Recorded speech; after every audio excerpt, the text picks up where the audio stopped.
So I found out about the challenge in 2013, which was the year I was seriously injured at work, laying in a hospital bed. I had two of my colleagues come in and I was amazed at what they looked like. I hadn't seen them in a few weeks and I asked them what they were doing and they told me they were doing Max's challenge. So I got straight on my phone and Googled it. It took me till this year to be able to do it, and I chose the challenge because it was a massive thing for me, and I knew that it wouldn't only change the way that I looked, but it would change the way that I feel.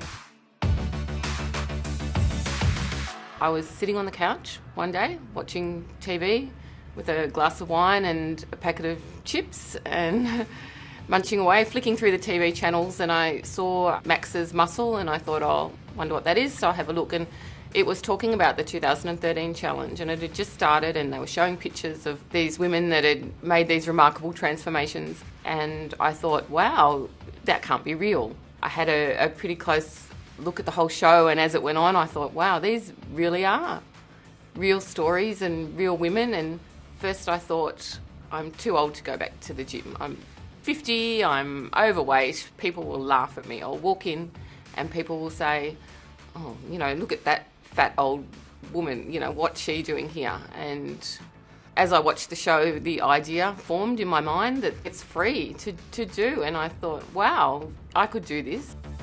My friend Brie actually got me into it. She had done the Maxine's challenge before. She's one of my fellow dance mums. She would come and she would talk about it, and I saw her results and I sort of thought, I could do that. I'll just do it to shut her up. Then once I started, it was the best motivation because I had someone with me on that journey. So I would work out with her and her husband. She would ask me how my diet was going. We could talk about it. I could tell her I missed pasta or tell her I wanted chocolate, and she understood what I was going through. I was fully committed. When I decided I'm going to do the challenge, that was it. I was going to put my heart and soul into it. The goal for me was I wanted to become emotionally stronger. I needed to. My good friend Stacey, she came to me and said, let's do the challenge, and then I was like, no way, like you have to post a before photo, that takes guts, I'm not doing that.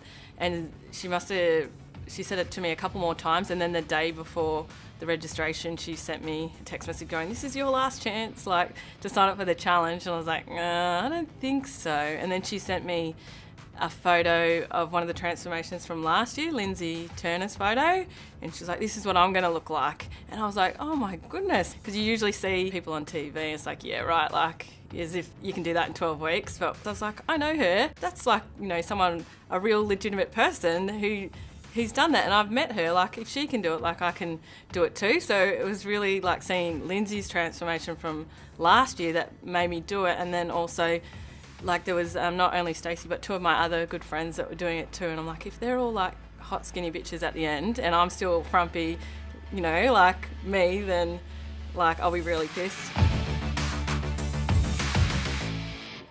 I'm a bit naturally competitive, but I'm not competitive against other people to a degree. I like to compete against myself, and I came in the top 50 last year. This year I came into it going, I want to be better, and I want to really raise the bar and go that next level. I want that change to be a representation of who I am.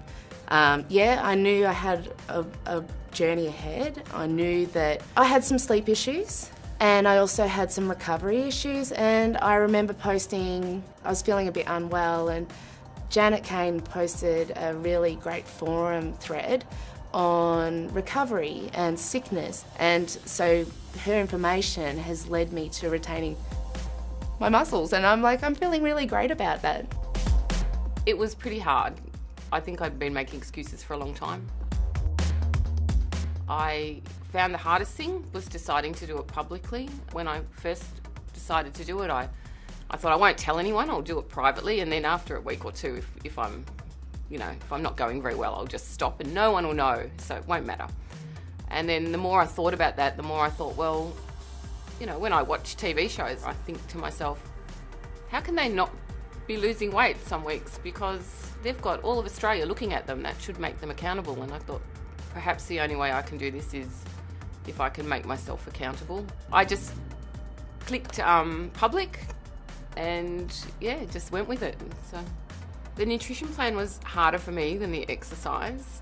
but I stuck to it. I refused to give up. I wasn't hungry, but it was the work prepared, you know, cutting up the vegetables every day and making sure I took the right food to work so I didn't just run downstairs and get a donut or something.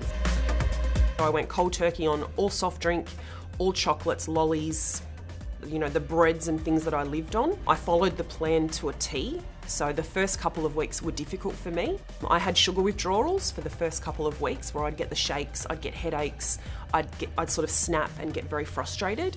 But I just soldiered on. I knew that would happen. So I just kept going and sort of as time went on, it got easier and easier. I had a mantra because one day I was having a meltdown and I felt really, really hungry. And I went on the forum and they said, oh, you need to drink more water, eat more greens, have an extra shake.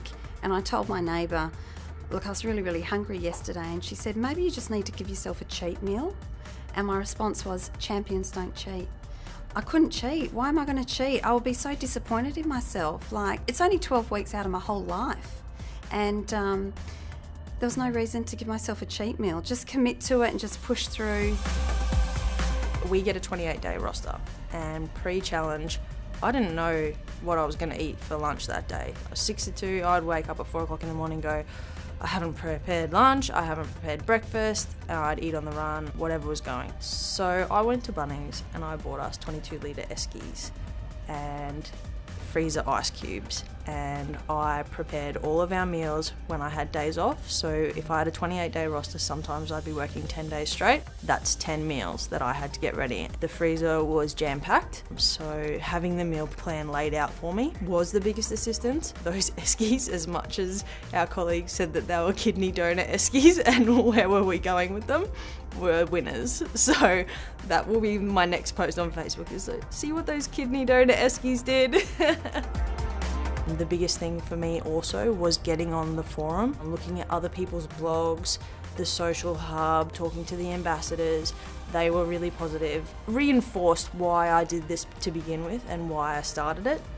I didn't start it for the people that were telling me that I was skinny or that I didn't need to do it. I started it for me. And that's why I continued every day after hearing those negative things going, I'm not doing this for you. I'm doing this challenge for me. And I love being strong.